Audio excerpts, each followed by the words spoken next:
Welcome to the Career Refresh Podcast. I'm your host, Jill Griffin.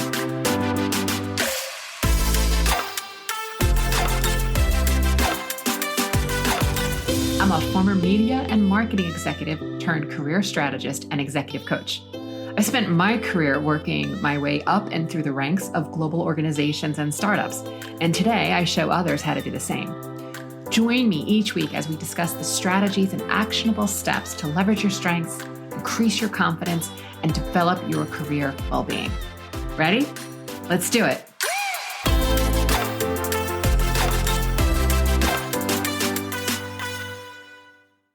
Hi, friends. Welcome back. This week, I am talking about lessons learned from various jobs and how it's really helped my success overall. But before I get into that, I do want to share a victory that has happened to a few people in my world. Two are clients, one is a friend, and all three of them asked if I would help them with letters of recommendation to go to one grad school and two to get their PhD. And I am thrilled to announce that they have all been accepted. And amazing programs. We're talking RISD, we're talking Brown, we're talking one at UNC Chapel Hill, one at Clemson, and just so exciting to see people creating what's next for themselves. I share it as proof that when you put your mind to something and you really work on creating the results, that these are the things that are possible. I also think it's important to know, especially as a lot of us often think about our careers and ageism, that one was over 40 years old and two were over 50 years old, and this is what they're creating for themselves. So again, I'm just sharing it as an example of possibility, of example of really focusing and looking at, what it is that you want to create in your career. And I hope you take that away as something that you can apply in your life and you can go after and create possibility too. All right. Today's episode topic. It's about the lessons that I've learned from the various jobs that I've had and how those have continued to serve me over the years. And sometimes, let me be clear, these were not necessary lessons that I wanted to learn. These were not things that I necessarily wanted to experience. But even in the ones that I hated, they were still really great lessons. So first is when I was very young, under the age of 18, I was probably like 14 or 15, I got a job booking funerals at a church. I know, totally weird, but someone had to do it.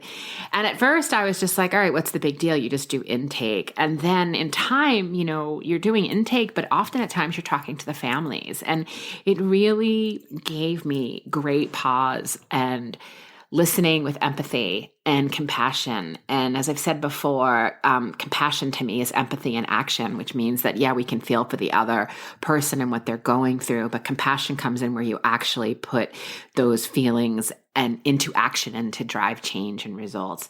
And, without going into great detail, but just the additions that I was able to implement at even such a young age within the church, within the funeral homes, able to recommend changes that put the family in grief front and center to the process and making sure that they were held and supported throughout the entire experience. May seem obvious that should be what's happening within a funeral home and a church, but not always so obvious when people at times mean well, but forget that their job is actually servicing someone in their time of need. So compassion and really starting to see the needs of people and seeing and learning from people and learning from them individually, which really fed into my next role that I'll talk about. Was I worked as an employee for a contractor to the U.S. military.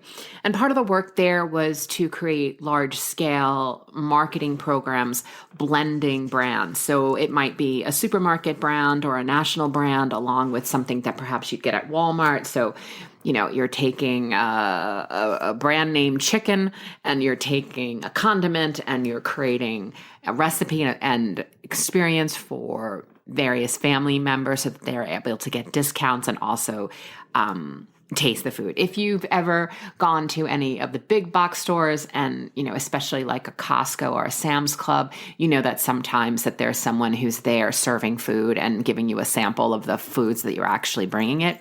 It was that type of work, but at a at a level in which we were actually preparing the food and mixing the two things together. My role was to oversee the staff who was doing that at some 20 to 30 U.S. military bases, which was also an amazing experience to get to go around to these various bases and really meet the people in the local communities. It taught me a lot. I had enormous respect for military to begin with, but it also taught me a lot around the families that are left here while their loved ones and family members go mostly overseas to serve in the military, and really how that remaining family works to survive. And one of the things is obviously feeding the family and having community, having them come out. So it really helped me see people and see their needs and not just see them as stereotypes. I think in marketing, we often do a lot of psychographics and we try to create personas of who people are. And I think this work really gave me a deeper level of understanding. And it also gave me an understanding of like clarity, I would say more than understanding, that for me, being of service and giving back was going to be a theme throughout my life. Later, it helped me find an opportunity to volunteer with Gold Star families who have lost a loved one in the act of war, and then to help those families individually and volunteer with those organizations. So, just summing that up, giving back, seeing people on an individual level, not seeing them as a stereotype, as a persona, but really learning from people's needs individually. The next role that I think is notable is I worked at Atlantic Records, and that was about the power of networks and networking. It was so important to be able to network not only with club owners and managers, but also to network with, if we were creating a production or video, making sure that you had those various editors and sound producers readily available to you.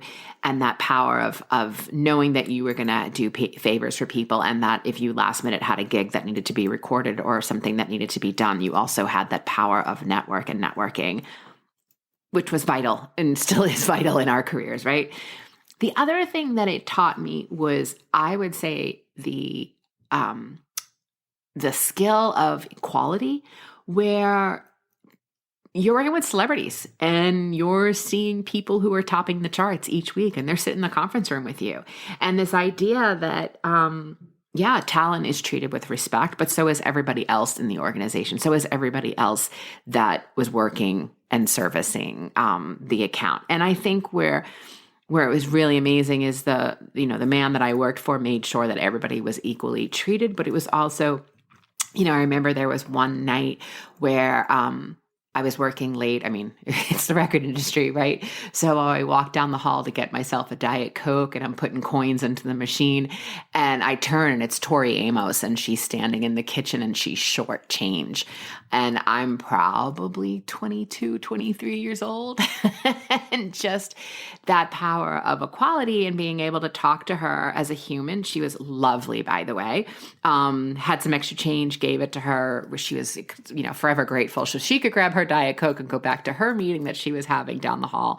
But just that idea of they're celebrities, they're people too. They don't always want people gushing on them like fans. And whether it's a business call or a meeting in a conference room, being able to stay level-headed and treat people as people, this has helped with, I could list off, it would probably be obnoxious after a while, but just thinking about like Robert Plant, Oprah, President Obama, just some of the people, in addition to Tori Amos that I just mentioned, just some of the people that I've had very close contact with through some of these serendipitous experiences. And it really taught me how to stay level-headed and, to treat everyone, through the lens of equality.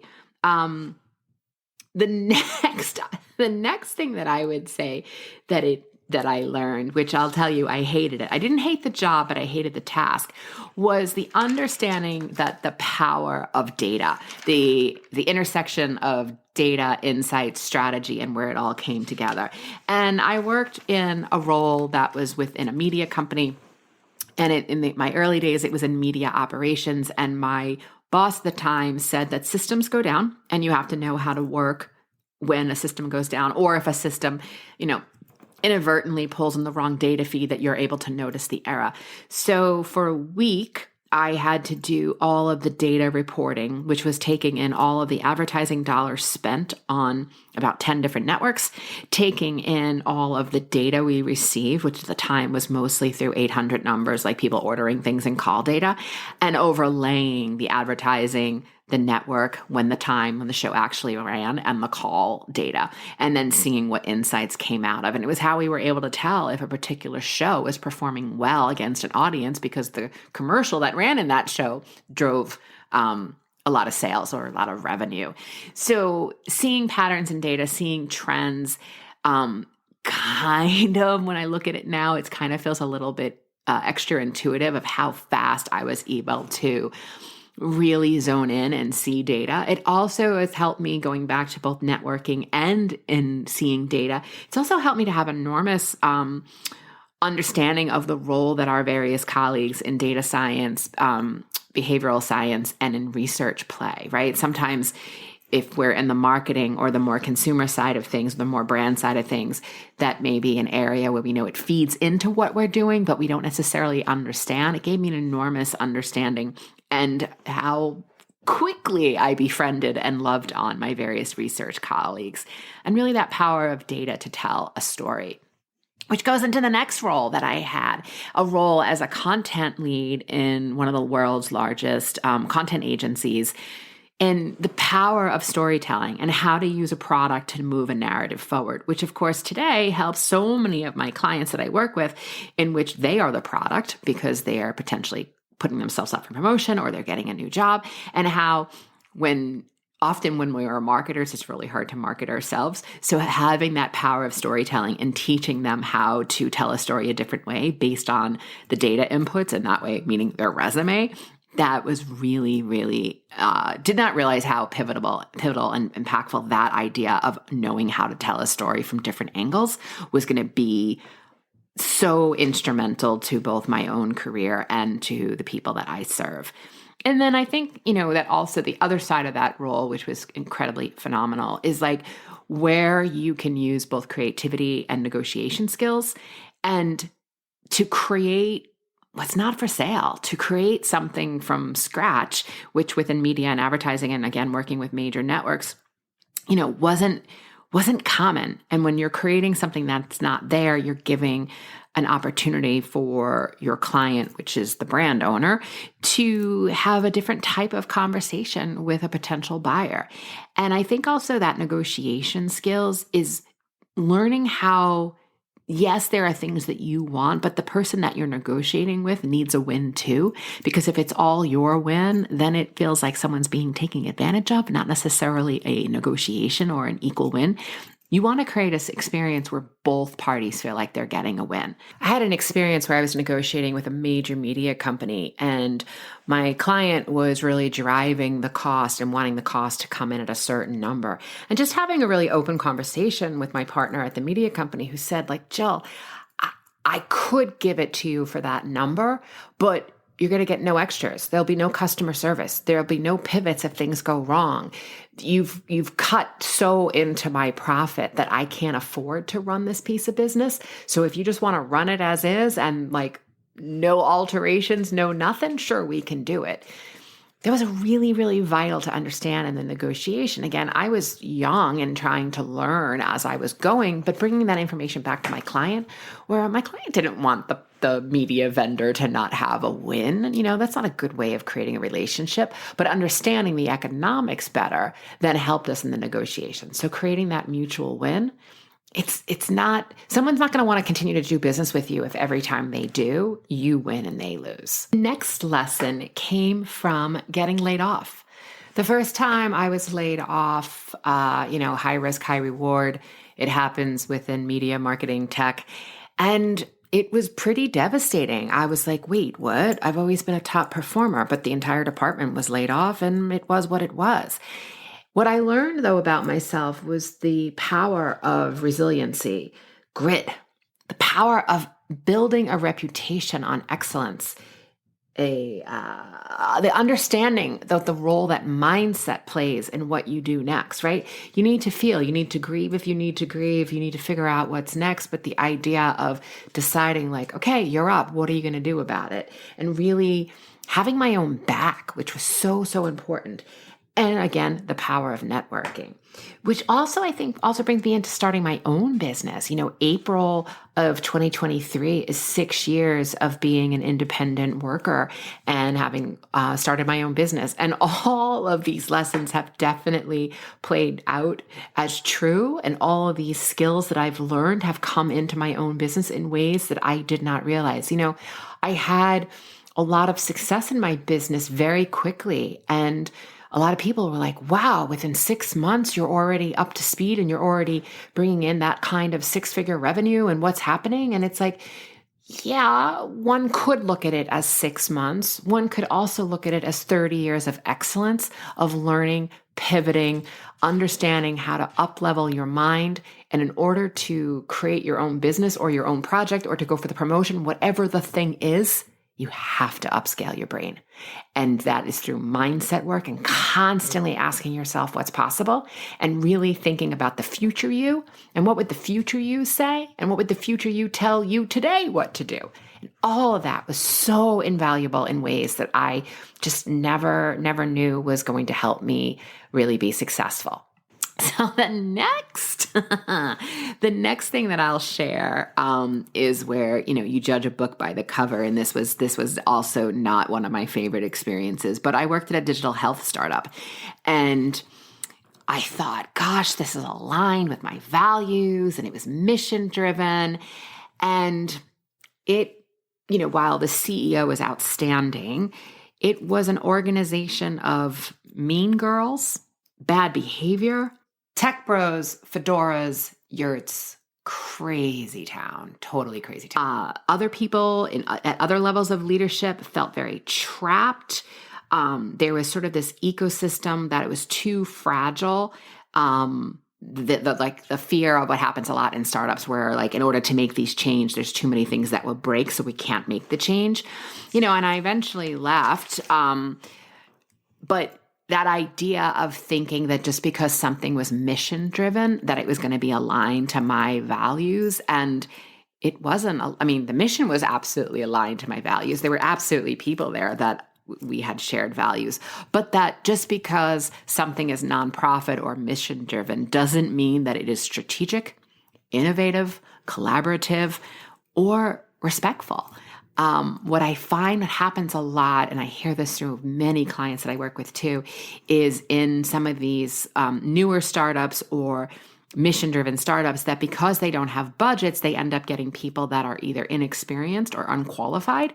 And because of that, they may be really smart, but don't have the training. So they don't understand the basics of, collaboration, partnership, being a colleague, and knowing how to have that shared win that we talked about. So that was a real eye-opener for me because I was very sure that being in a mission-driven company or experience would definitely align with my values, and it was a very, very off alignment. So those are the things that I've learned, right, over the time. This idea of the power of data, using creativity and innovation within negotiations, making sure that negotiations are rooted in fairness. Also the power of networks, the power of understanding people as an individual, finding compassion for people along the way. And in the end, knowing that a mission-driven place, that there needs to be shared values and that the organizational structure also has to align to your values. So I want to know from you what you have learned in the lessons in the unexpected places in your careers. So drop me a line at hello@jillgriffincoaching.com. And I want to hear from you. I want to hear what you've experienced and if you also have stories that relate. Okay, my friends, I wish you a beautiful week. And as always, here's to possibility. Hey, thanks for listening to the Career Refresh podcast. If you're enjoying this and you want more information, go to my website, jillgriffincoaching.com.